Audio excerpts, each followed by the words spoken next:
There are 56,000 people living in the icy island nation of Greenland, although only 20% of it is habitable. Therefore, why would Donald Trump, the president-elect, use force to seize the nation? Minerals are abundant on the world's largest island. On the island, there is a lot of discussion about President-elect Trump's interest in Greenland. Were Americans truly angry with Canada before Donald Trump entered the picture? Was there a reason Canada didn't like and trust America? And look where we are at the moment. Never once was it satire. Never once was it sarcasm. And never once was it a joke. One way or the other, we're going to get Greenland. President Donald Trump said in front of Congress in March 2025, he wasn't trying to test the space. It was a warning from him. Furthermore, nobody in Washington chuckled. This wasn't just a remark made by a restless president in his second term who wanted to upset the media. It was the first shot of a new territorial ambition that was directed at allies rather than adversaries, because the world was watching as Trump's current fixation turned into Greenland, a sparsely populated ice-covered territory under the jurisdiction of the Kingdom of Denmark. Please hit the like button before we proceed to show your support and help us get past YouTube's algorithm. Trump outlined a vision for territorial expansion, a modern Monroe Doctrine with Arctic aspirations. In addition to economic rejuvenation in his speech to Congress on March 4th, additionally, he maintained that Greenland was essential to the existence and prosperity of the United States. "We will make you rich," he told the Greenlanders bluntly. In a formal Pentagon briefing that same month, Secretary of Defense Pete Heath mentioned Greenland as a territory of the United States. He didn't back down. He didn't elaborate.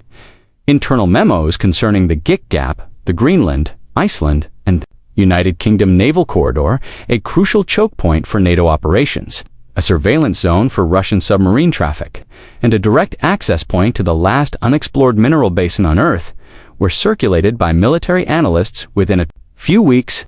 However, the terminology swiftly changed from cooperation to control, and from diplomacy to acquisition.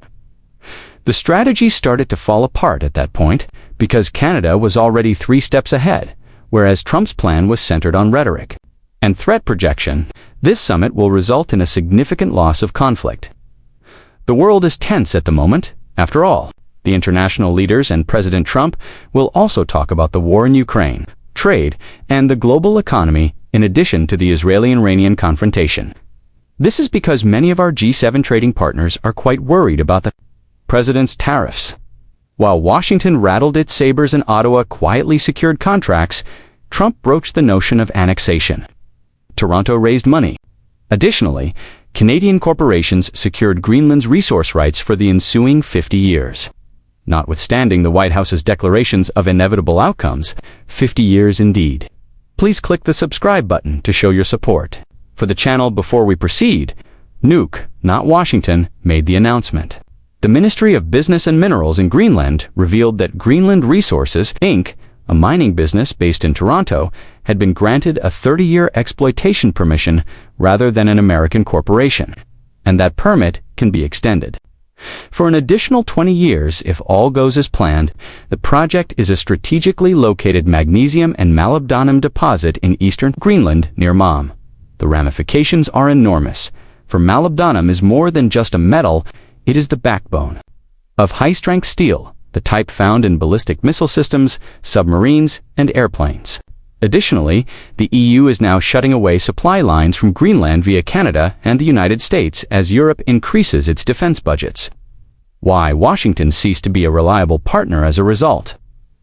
Greenland Resources quickly secured offtake agreements with European steel companies as it began to appear as a threat. Paper contracts are not what these are. Several EU governments have previously underwritten these long-term supply agreements. Additionally, the message is obvious. Canada is providing the stability that Greenland is seeking. Nationalism is not at issue here. It has to do with managing risks. Furthermore, governments and markets in the 21st century make trade decisions based on a greater fear of political unrest than of actual shortages. And today, Trump's America is seen as a machine of unpredictability. This isn't conjecture. It's structural. Furthermore, Amaroq Minerals might be the second landslide to fall if the Malmberg mine was the first domino. Amaroq, another Toronto-based business, said last week that it will be expanding its Nalunaq gold mine in southern Greenland, with the support of a £45 million investment round. Amaroq is now poised to become the biggest private gold operator in Greenland. A who's who of international capital and institutional firms from London, Frankfurt, and even New York comprise the investors. Most revealing of all, Denmark's own state-backed export fund, EFO, pledged more than $15 million to increase its ownership. Denmark is investing its money in a Canadian business to extract gold from Greenland.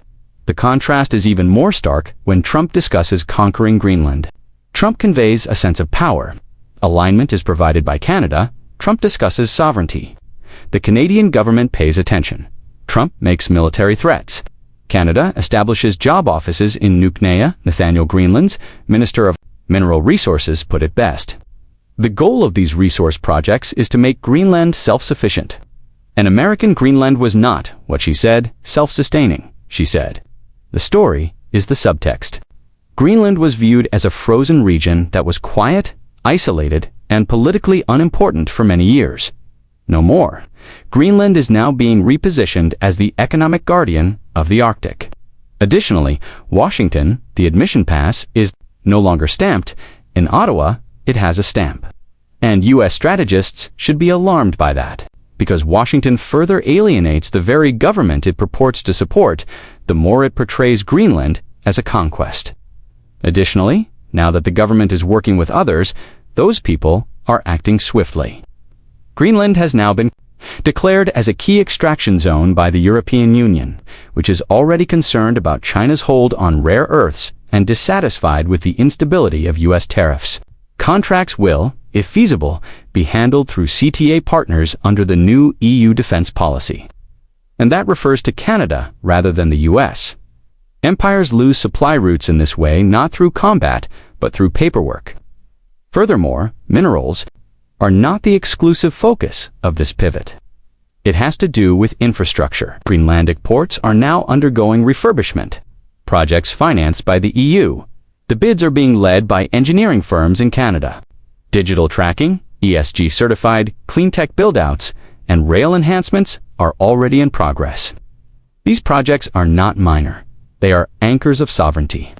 Trump's vision of the United States' Arctic future is currently being outsourced to its neighbor. Additionally, Greenland will handle the toll booth without the assistance of the United States if the Arctic shipping lanes open as expected, opening rapid routes from Asia to Europe across northern waters. Washington, meanwhile, is still in denial. There is no legislative vision for safeguarding long-term Arctic trade corridors, no coordinated Arctic investment, and no active communication with Nuuk. Press conferences, ambiguous statements, and stalled diplomacy are the alternatives. Canada is growing, while America is drifting.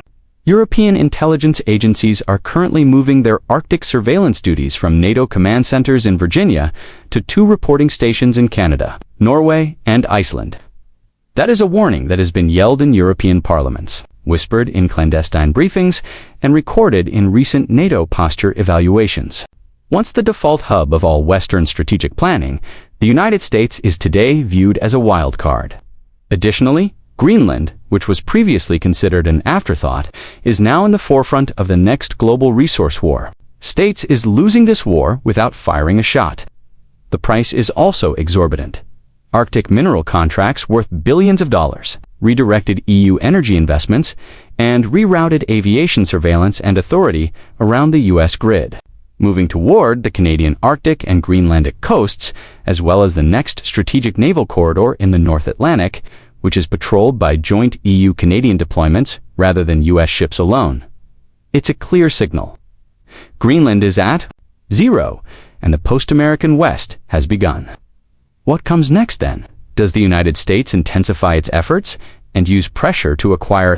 Does it ultimately turn to diplomacy? Does Washington shift the focus of its Arctic aspirations from ownership to partnership? Or does it continue to erect walls while Canada constructs bridges? Because Greenland's future is currently being written in Nuuk, Toronto, and Brussels, and America is not wielding the pen. The window for decision-making is closing.